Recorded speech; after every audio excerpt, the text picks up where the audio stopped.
નમસ્કાર મિત્રો દેશ અને દુનિયાના સુપરફાસ્ટ સમાચારમાં તમારું સ્વાગત છે। મિત્રો, એર ઇન્ડિયાના ફ્લાઇટમાં મોટા સમાચાર સામે આવ્યા છે।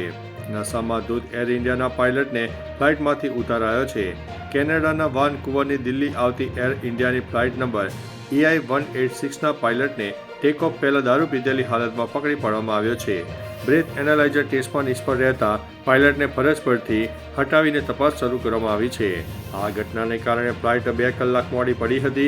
બીજી તરફ DGCAએ ટેકનિકલ ખામીવાળું વિમાન ઉડાવવા બદલ એર ઇન્ડિયાના અન્ય એક પાયલટને નોટિસ ફટકારી હતી। અન્ય મહત્વના સમાચારની વાત કરીએ તો હવામાન વિભાગ દ્વારા ઓરેન્જ એલર્ટ જારી કરવામાં આવ્યું છે। દિલ્હી NCRમાં નવા વર્ષની શરૂઆતની સાથે જ હાડ થીજાવતી ઠંડી અને ગાઢ ધુમ્મસનું સામ્રાજ્ય છવાયું છે। હવામાન વિભાગ અને ગાઢ ધુમ્મસ વચ્ચે એક કહી શકાય કે મોટા સમાચાર સામે આવ્યા છે। ગાઢ ધુમ્મસ અને ઠંડા પવનને કારણે ઓરેન્જ એલર્ટ આપવામાં આવ્યું છે। દિલ્હીમાં લઘુત્તમ તાપમાન 8 ડિગ્રી અને મહત્તમ 16 ડિગ્રી સેલ્સિયસ રહેવાની સંભાવના છે। જોકે પ્રદૂષણના સ્તરમાં આંશિક સુધારો જોવા મળ્યો છે અને મોટાભાગના વિસ્તારોમાં એર ક્વોલિટી ઇન્ડેક્સ 200 થી 300ની વચ્ચે નોંધાયો છે। અન્ય મહત્વના સમાચારની વાત કરીએ તો આજે 3 જાન્યુઆરીએ દેખાશે ભવ્ય વુલ્ફ મૂન। નવા વર્ષ 2026ની શરૂઆતમાં એક દુર્લભ ખગોળીય ઘટના સર્જાશે। 3 જાન્યુઆરીએ રાત્રે 10:45 આકાશમાં વુલ્ફ મૂન જોવા મળશે, જે સામાન્ય પૂર્ણિમા કરતાં વધુ મોટો અને તેજસ્વી હશે। આ જ દિવસે પૃથ્વી સૂર્યની સૌથી નજીકના બિંદુએ પહોંચી જશે, જેને ખગોળ વિજ્ઞાનમાં પેરેહેલિયન કહેવામાં આવે છે। જાન્યુઆરી માસની આ પૂર્ણિમા અવકાશ પ્રેમીઓ માટે એક અદ્ભુત લાવો બનીને રહેશે, જે નરી આંખે નિહાળી શકાશે। અન્ય મહત્વના સમાચારની વાત કરીએ તો આગામી 2 દિવસ રાજ્યમાં માવઠાની આગાહી। ગુજરાતમાં કાતિલ ઠંડીની આગાહી વચ્ચે હવામાન વિભાગે આગામી 2 દિવસ કમોસમી વરસાદની શક્યતા વર્ણવી છે। વેસ્ટર્ન ડિસ્ટર્બન્સના કારણે રાજ્યના વાતાવરણમાં મોટો પલટો આવવાની સંભાવના છે। ખાસ કરીને ઉત્તર ગુજરાત અને સૌરાષ્ટ્ર અને કચ્છના વિસ્તારોમાં વાદળછાયા વાતાવરણ સાથે હળવા વરસાદની શક્યતા વર્ણવવામાં આવી છે। શિયાળાની ઋતુમાં અચાનક માવઠું થવાની સંભાવનાના પગલે ખેડૂતોમાં ચિંતા વધી ગઈ છે। અન્ય મહત્વના સમાચારની વાત કરીએ તો દૂષિત પાણીથી 14ના મોત, 2800 લોકો બીમાર થયા છે। ઇન્દોરના ભાગીરથપુરામાં પીવાના પાણીની પાઇપલાઇનમાં સીવેજનું પાણી ભળી જતાં 14 લોકોએ જીવ ગુમાવ્યા છે। લેબ રિપોર્ટમાં પાણીમાં E. coli અને સિગેલા જેવા ઘાતક બેક્ટેરિયાની પુષ્ટિ થઈ છે। અત્યાર સુધીમાં 2800થી વધુ લોકો બીમાર પડ્યા છે, જેમાંથી 32 દર્દીઓ ICUમાં દાખલ છે। રાષ્ટ્રીય માનવ અધિકાર પંચે આ ગંભીર બેદરકારી બદલ મધ્યપ્રદેશ સરકાર પાસે રિપોર્ટ માંગ્યો છે। હાઈકોર્ટે પણ રિપોર્ટ રજૂ કરવા માટે આદેશ આપ્યો છે। અન્ય મહત્વના સમાચારની વાત કરીએ તો મમદાનીએ તિહાર જેલમાં બંધ ઉમીર ખાલિદને પત્ર લખ્યો છે। ન્યૂયોર્કના નવા મેયર જોહરાન મદમાનીએ જેલમાં બંધ JNUના પૂર્વ વિદ્યાર્થી ઉમર ખાલિદને પત્ર લખીને ચર્ચા જગાવી છે। શપથ ગ્રહણ બાદ સામે આવેલા પત્રમાં મમદાનીએ ખાલિદ અને તેના પરિવાર સાથેની મુલાકાત યાદ કરી। તેમણે ઉમરના માતા અને પિતા સાથેના અનુભવને મહત્વપૂર્ણ ગણાવતા ખાલિદાની વાતોનો ઉલ્લેખ કર્યો હતો। આ પત્ર દ્વારા ખાલિદ સાથે વ્યક્તિગત સંબંધોને વ્યક્ત કરીને નવો વિવાદ છેડ્યો હતો। અન્ય મહત્વના સમાચારની વાત કરીએ તો હળવદમાં જમીન કૌભાંડનો મોટો ધડાકો। મોરબીના હળવદમાં 344 વીઘા સરકારી જમીન પચાવી પાડવાનું સૌથી મોટું કૌભાંડ સામે આવ્યું છે। નકલી રબર સ્ટેમ્પ અને અધિકારીઓની બનાવટી સહીઓના આધારે કોઈબા, સુંદરી ભવાની અને ઘનશ્યાપુર ગામની જમીન પોતાના નામે કરી લેવામાં આવી હતી। મામલતદારની ફરિયાદ બાદ પોલીસે અત્યાર સુધીમાં 2 મહિલાઓ સહિત 7 આરોપીઓની ધરપકડ કરી છે, જેમાં મદદ કરનાર 2 તત્કાલીન પટાવાળા ગોવિંદ કુરિયા અને મનસુખ કાટિયાનો પણ સમાવેશ થાય છે। અન્ય મહત્વના સમાચારની વાત કરીએ તો માયાભાઈ આહિર વિવાદમાં સામાજિક સમીકરણો ગરમાયા। બગદાણા વિવાદમાં હવે સામાજિક સમીકરણો ગરમાયા હોવાનો મામલો સામે આવ્યો છે। લોક સાહિત્યકાર માયાભાઈ આહિર મેનેજિંગ ટ્રસ્ટી શબ્દના પ્રયોગ બાદ સેવક નવીનભાઈ બાદલિયા પર થયેલા હુમલાને લઈને વિવાદ વકર્યો છે। ઠાકોર સેનાના આગેવાન ચેતન ઠાકોરે ઠાકોર અને કોળી ભાઈના નામે ખુલ્લી ચેતવણી આપતા ન્યાયની માંગ કરી છે। આ મામલે કોંગ્રેસ નેતા અમિત ચાવડા અને ભાજપના હીરા સોલંકી પણ મેદાને આવ્યા છે। અન્ય મહત્વના સમાચારની વાત કરીએ તો માયાભાઈ વિવાદ, જાણો અંદરની વાત।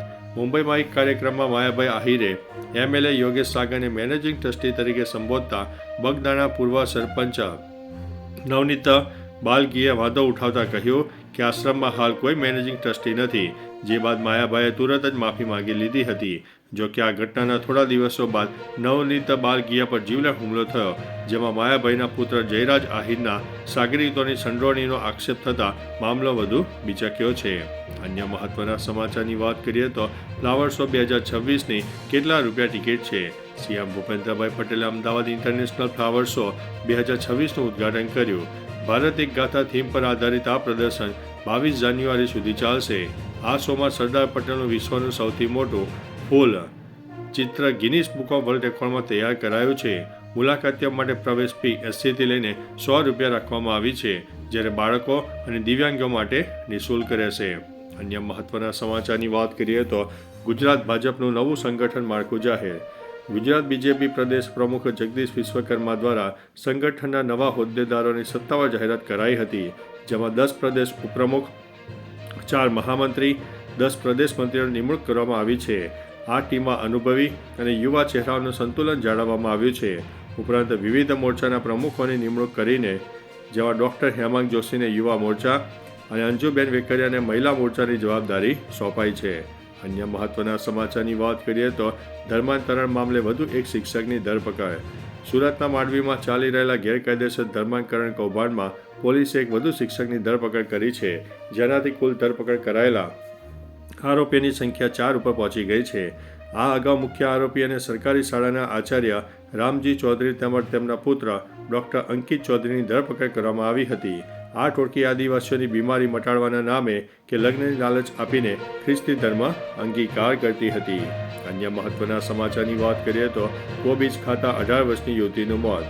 યુપીના અમરોહામાં 18 વર્ષની વિદ્યાર્થીનીનું મગજમાં 20 થી 25 ગાંઠો થવાને કારણે મોત થયું છે. ડોક્ટરોના મતે ફાસ્ટ ફૂડમાં વપરાતી કોબીજમાં રહેલા ટેપ ફોર્મ્સ મગજ સુધી પહોંચી જવાથી આ જીવલેણ સ્થિતિ સર્જાઈ હતી. નિષ્ણાતોના મતે કોબીજ અને લીલા શાકભાજીમાં આ કૃમિ હોઈ શકે છે, જે સામાન્ય રીતે ધોવાથી મળતા નથી. આ ખતરાથી બચવા માટે શાકભાજીને હંમેશા ગરમ પાણીમાં ઉકાળીને જ ઉપયોગમાં લેવા જોઈએ. અન્ય મહત્વના સમાચારની વાત કરીએ તો રાહુલ ગાંધીએ સરકાર ઉપર નિશાન સાધ્યું.